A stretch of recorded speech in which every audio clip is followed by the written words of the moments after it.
तो इसी मुद्दे पर आज हम बातचीत करने वाले हैं और तमाम दर्शक हमें अपनी राय भी देंगे, लेकिन उससे पहले हमारे साथ मेहमान जुड़ रहे हैं। निरंजन पोद्दार हमारे साथ जुड़ रहे हैं राजनीतिक विशेषज्ञ के तौर पर। निरंजन जी, बहुत बहुत स्वागत है आपका। मेरी आवाज आप तक पहुंच पा रही है? जी आ रही है, धन्यवाद आपका। निरंजन जी, देखिए, शुरुआती सवाल आपसे यही लूंगी कि आखिर पाकिस्तान को अक्ल कब आएगी? जो कमर तोड़ी गई है आयात निर्यात बंद करके हो, चाहे जो तमाम बड़े बड़े फैसले लिए गए सीसीएस की बैठक के बाद भी, आखिर कब अक्ल आएगी? इतना तो काफी नहीं है हालांकि। देखिए ज्योति, मेरा ये मानना है कि लातों के भूत बातों से नहीं मानते, और जिस तरीके से जो डिप्लोमेसी चल रही है, चाहे उसके अंदर आप जल ट्रीटी की बात करें, चाहे उसके अंदर आप व्यापार समझौता रद्द करने की बात करें, चाहे दूतावास के अंदर अपने सदस्य घटाने की बात करें, ये जो जितनी भी ये जो चीजें हैं, ये उन देशों के लिए महत्वपूर्ण होती हैं जो देश अपने, जिन देशों की आंखों में शर्म होती है, यानी कि जिन देशों को अपने भविष्य की चिंता होती है, जिनको अपने विकास की चिंता होती है, लेकिन जो आदि जिसके दिमाग में केवल और केवल विनाश बैठा हुआ हो, जिसके दिमाग के अंदर केवल और केवल धर्मांधता फैली हुई हो, उनको मेरे हिसाब से इन चीजों की, उनको तो एक ही भाषा समझ में आ सकती है, और वो भाषा है तोप तमंचे और गोले और बारूद की। और अगर उसके अंदर, अगर मान लीजिए उसको ढंग से एक बार उसको पिटाई की लगाई जाए, एक बार उसको ढंग से एक बार उसकी सुताई हो, तो मेरे हिसाब से कम 20-30 साल वो शांति से बैठेगा। उसके बाद में, क्योंकि इस तरीके के जो पाकिस्तानी मानसिकता जो लोग हैं, ऐसे लोगों की रह रह के सर्विसिंग आवश्यक होती है। जिस तरीके से आप और हम गाड़ी घोड़ा ये सब कुछ चलाते हैं, और हम उसका साल 2 साल के अंदर एक बार सर्विस, 2, 4, 6 महीने से उसकी सर्विस करवाते हैं तो वो ठीक चलता रहता है। उसी तरीके से जो पाकिस्तान जैसे जो मुल्क जो आतंकवादी एक्सपोर्ट करते हैं, ऐसे देशों की सर्विसिंग बहुत आवश्यक है। और मेरा ये मानना है कि जिस तरीके से 2017 के अंदर इनके ऊपर कार्रवाई हुई, 2019 के अंदर एयर स्ट्राइक हुई, इसी तरीके से हर 2-3 साल ये बदमाशी करें या ना करें, लेकिन इनकी एक बार पिटाई लगानी जरूरी है, ताकि इनकी बुद्धि इनके दिमाग के अंदर सेंटर में रहे। क्योंकि ये इनकी जो प्रकृति है वो एक गधे से मिलती हुई है, और गधे और घोड़े में क्या फर्क है? गधे के शरीर में जब तक दर्द रहता है तब तक वो सही सही चलता रहता है। जैसे उसके शरीर से दर्द मिटता है ना, वो अपनी लाइन बदलता है, वो इधर उधर मुंह मारे बिना नहीं रहता। तो वही पाकिस्तान की हालत है। तो ऐसे लोगों को मेरा ये मानना है कि ये जो जिस तरीके की डिप्लोमेसी की जा रही है, ये पर्याप्त नहीं है। रही बात इंपोर्ट एक्सपोर्ट की, तो आप एक बात बताइए, कुछ लाख डॉलर का हमारा वहां से इंपोर्ट है, इसके ऊपर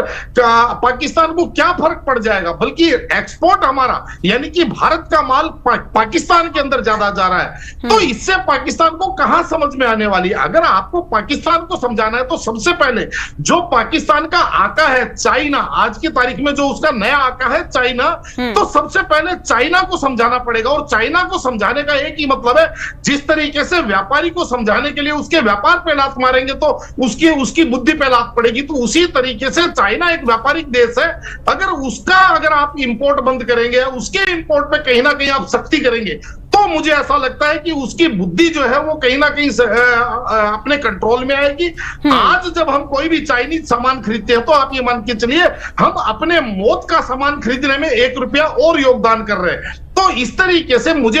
जो लगता है, अगर इंपोर्ट एक्सपोर्ट के ऊपर अगर आपको कोई सख्ती करनी है, सरकार को कोई सख्ती करनी है, तो सबसे पहले चाइना को घेर के लाइए, ताकि चाइना जैसे देश जब पाकिस्तान की सरपरस्ती से अपना हाथ उठाएंगे, तो पाकिस्तान की बुद्धि हो सकता है ठीक हो जाए। अन्यथा ऐसे देशों की बुद्धि केवल पिटाई लगाने से ठीक हो सकती है। बिल्कुल, बहुत बड़ी बात आपने कही कि अगर असल तौर पर पाकिस्तान को सजा देनी है, तो एक और महत्वपूर्ण कदम यह भी हो सकता है कि चाइना की तरफ से जो आयात निर्यात हो रहा है उस पर अगर रोक लगाई जाए, तो एक और बड़ा झटका ये पाकिस्तान के लिए भी होगा। एक और सवाल महत्वपूर्ण आपसे लेना चाहूंगी, क्योंकि आयात निर्यात को लेकर जो फैसला लिया वो अपनी जगह ठीक है, लेकिन दशकों तक भारत ने जो है एक नरमी बरती हमेशा पाकिस्तान के लिए कि चलिए कोई बात नहीं, अगर छोटा मोटा हमला हुआ इधर से तो उधर से भी कर दिया, बराबर बात हो गई। लेकिन इस बार जो कड़े फैसले लेने की बात प्रधानमंत्री के द्वारा भी कही गई, चाहे रक्षा मंत्री के द्वारा भी कही गई, क्या ये कहा जा सकता है कि ये इलाज जो अब करने की कोशिश कर रही है सरकार या जिसके इंतजामात हो रही है, पहले ही हो जाना चाहिए था? निश्चित रूप से देखिए ज्योति, आपको ये चीज समझनी चाहिए, जिस तरीके से भारत ने पाकिस्तान की पिटाई तो कई बार लगाई, लेकिन पिटाई करने के बाद में उसको पुचकार भी दिया और कहीं ना कहीं उसको मरहम भी लगाया। आप चाहे उसके अंदर आप 62 का युद्ध देख लीजिए, चाहे आप उसके अंदर 71 का युद्ध देख लीजिए, चाहे कारगिल युद्ध देख लीजिए, जिस तरीके से जो हम क्या करें, हम भारतीय, हमारी संस्कृति, हमारे संस्कार हमें ऐसे दिए जा रहे हैं, वसुधैव कुटुंबकम, दया भावना, जिसको कहते हैं क्षमा ही सबसे बड़ा परमो धर्म है, उसके अलावा जिसको कहते हैं कि विश्व शांति, और इस प्रकार के जो हमारे संस्कार है, ये कहीं ना कहीं जो दुष्ट और राक्षसी और जो पाश्विक प्रकृति के जो लोग हैं, यानी कि पशुव्रत जो लोग हैं, जिनकी बुद्धि केवल मारो काटो, केवल खून बहाओ, ऐसे लोगों की बुद्धि है, उनको ये चीजें समझ में नहीं आती। हम एक चीज नहीं समझते, और वो ये है कि जिस तरीके से हमारी दो धाराएं रही हैं, एक मर्यादा पुरुषोत्तम भगवान राम की, और दूसरी भगवान श्री कृष्ण की। लेकिन हमने क्या किया, अपने निजी जीवन के आचरण में तो हमने उसको उतार दिया भगवान श्री कृष्ण को, और राजनीतिक रूप से हमने जो धारा पकड़ी वो पकड़ी मर्यादा पुरुषोत्तम भगवान राम की, यानी क्षमाशीलता, शांति, सद्भाव, उपदेश, प्रवचन, ये सारी चीजें। आपको ये चीज समझनी चाहिए, सर 1971 के अंदर भारत ने 95,000 फौजी इनके सरेंडर करवाए, और उसके बाद में भी पाकिस्तान को कहीं पे भी ला करके किसी प्लेटफॉर्म पे इनको इनसे कुछ लिया नहीं गया, यानी कि अनकंडीशनल इनके सैनिकों को वापस छोड़ दिया गया। इसी तरीके से आप देखेंगे सन 1962 के जो युद्ध था, और वो नरमी जो है यहां तक ले आई भारत को कि आज पाकिस्तान की इतनी हिम्मत हो गई कि 26 लोगों को हमारे मार गिराया। निरंजन जी देखिए, एक और बहुत ही महत्वपूर्ण सवाल, लोगों में गुस्सा तो है ही, क्योंकि 2 हफ्ते का समय हो गया, सीज फायर का भी उल्लंघन हो रहा है, वहां पर मुंह तोड़ जवाब भले ही दिया जा रहा हो, लेकिन एक गुस्सा जो अंदर लोगों का भरा हुआ है, उसको निकालने के लिए लोगों को चाहिए कि कुछ बड़ा इस बार किया जाए। लेकिन पाकिस्तान की जो हिम्मत हम बार बार देख रहे हैं, चाहे कितने भी कड़े फैसले लिए जाए, वो गीदड़ भभकियां जो बार बार निकलकर सामने आ रहे हैं, बार बार ये कहा जा रहा है कि हमारे पास मिसाइलें हैं, हमारे पास परमाणु बम है, हमारे पास तमाम तरीके की जो ये धमकियां हैं, क्या आपको लगता है कि कौन कौन सी ऐसी अंतर्राष्ट्रीय शक्तियां हो सकती है जो उसको सपोर्ट कर रही है, जिसकी वजह से वो बार बार आंख दिखाने को एक तरीके से उतारू है? देखिए ज्योति, इसके अंदर मेरा ये मानना है, इसके अंदर 2 चीजों की भूमिका बहुत महत्वपूर्ण है। पहली भूमिका तो ये है कि जिस तरीके से पाकिस्तान आज नंगे भूखी हालत में है, वो कहीं ना कहीं इस चीज को लेकर के उसके मन में बड़ी टीस है कि भारत ने जिस तरीके से चंद्रमा के अनछुए भाग को कहीं ना कहीं फतह किया या विजय किया है, और उसके अलावा जिस तरीके से आज भारत विश्व की 5वीं सबसे बड़ी अर्थव्यवस्था बन रहा है और आज विश्व की महाशक्ति बढ़ने की तरफ आगे बढ़ रहा है, तो पाकिस्तान को ऐसा लग रहा है कि सन 1947 में हम भारत से जब अलग हुए थे, तब एक ही समय दोनों देशों ने शुरुआत की थी। आज भारत कहीं का कहीं पहुंच रहा है और हम कटोरा लेकर के पूरे विश्व के अंदर घूम रहे। भारत कहीं ना कहीं यहाँ से रॉकेट लॉन्चर और चंद्रयान लॉन्च कर रहा है, और हम यहाँ से केवल आतंकवादी लॉन्च कर रहे हैं। तो कहीं ना कहीं उसके मन में वो टीस है। अब वो ये चाहता है कि मैं भारत को कहीं ना कहीं लड़ाई में ला करके भारत की विकास गति को कहीं ना कहीं मैं बाधित करूं। पाकिस्तान की एक तो ये मंशा, दूसरी जिस तरीके से चाइना या तमाम जो विश्व की जो जिसको कहते हैं जो विस्तारवादी शक्तियां हैं, वो भी ये चाहती हैं कि भारत कहीं ना कहीं जिस प्रगति से आगे बढ़ रहा है, और जो मेक इन इंडिया के बाद में जिस तरीके से भारत के अंदर एक उत्पादन शुरू हुआ है, विदेशी इन्वेस्ट यहाँ पे आया, एफडीआई यहाँ पे आया, और यहाँ पे जिस तरीके से विश्व का व्यापार या कहें कि एक्सपोर्ट भारत का बढ़ना शुरू हुआ है, तो कहीं ना कहीं चाइना इस विश्व के अंदर सबसे बड़ा निर्यातक देश बना हुआ था, उसको भी कहीं ना कहीं ये लग रहा है कि भारत को डिस्टर्ब करो। भारत को डिस्टर्ब करने के लिए पहले वो स्वयं सीमाओं के ऊपर तनाव बढ़ा रहा था, अब उसने कहीं ना कहीं जाकर के पाकिस्तान और बांग्लादेश जैसे प्रॉक्सी हमारे सामने खड़े कर दिए। तो आपको ये चीज भी समझनी पड़ेगी कि ये लड़ाई केवल आपको एक मोर्चे पे नहीं लड़नी है। ये जिस तरीके से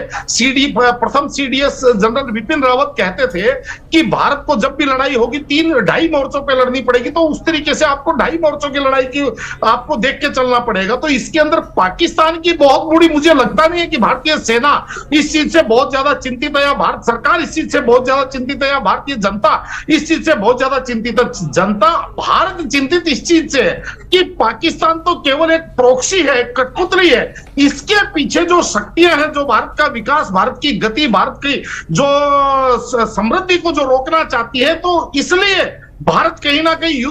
युद्ध में फंसने से बचने की कोशिश कर रहा था। लेकिन अब जब जिसको हमारे यहाँ कहते हैं ना कि जब युद्ध हमारे दरवाजे पे आकर के अगर हमें चुनौती देने लग जाए तो उसके बाद में तो रास्ता ही कुछ नहीं बचता। तो मेरा ये मानना है, लेकर के प्रभु का नाम और जिसको कहते हैं ना वीर हो गया वसुंधरा, ये चीज सोच करके अगर आप उसके ऊपर एक, मेरे हिसाब से सेना को जिस तरीके से सरकार ने खुली छूट देती, और सेना निश्चित रूप से कहीं ना कहीं इस चीज की गुणा भाग लगा रही होगी कि उसको कहां से मारा जाए ताकि उसको दर्द ज्यादा महसूस हो, और जिसका घाव भी लगे और दर्द ज्यादा महसूस हो और उसकी आवाज कम आए। तो सेना कहीं ना कहीं इस गुणा भाग में लग रही है और आपको निश्चित रूप से निकट भविष्य में वो चीज आपको दिखाई भी देगी। बिल्कुल, लेकिन निरंजन जी, जैसे कि आपने कहा कि इसके पीछे बड़ी शक्तियां हैं, लेकिन कुछ दिनों पहले जब हमने सुना बिलावल भुट्टो ने जो बयान दिया या फिर ख्वाजा आसिफ ने जो भी कहा कि हाँ हम आतंक को पनाह देते हैं, और अभी से नहीं बल्कि 20-30 सालों से देते हैं, लेकिन उन्होंने साफ तौर पर अमेरिका, ब्रिटेन समेत कई पश्चिमी देशों का नाम लिया कि हम इनको आतंकवाद सपोर्ट करते हैं, आतंकवाद के तौर पर सपोर्ट करते हैं।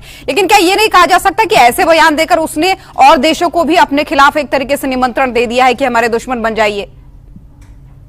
देखिए ज्योति जी,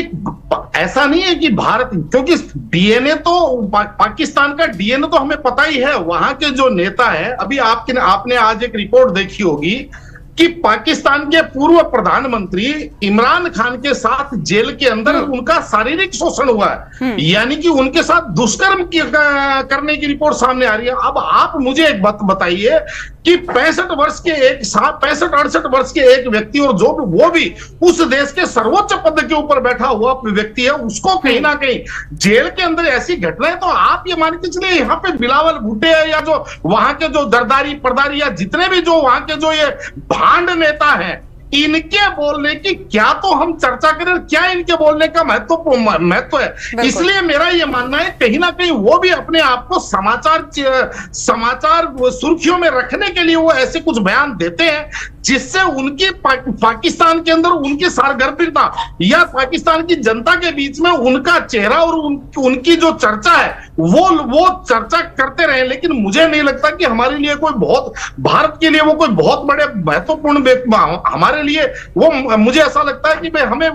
ऐसे लोगों की ना खबरें करनी चाहिए ना चर्चाएं करनी चाहिए। बिल्कुल ठीक है निरंजन जी, बहुत धन्यवाद। आपने बहुत ही महत्वपूर्ण बातें साझा की, बहुत ही महत्वपूर्ण जानकारी दी। बहुत धन्यवाद हमारे साथ जुड़ने के लिए आपका।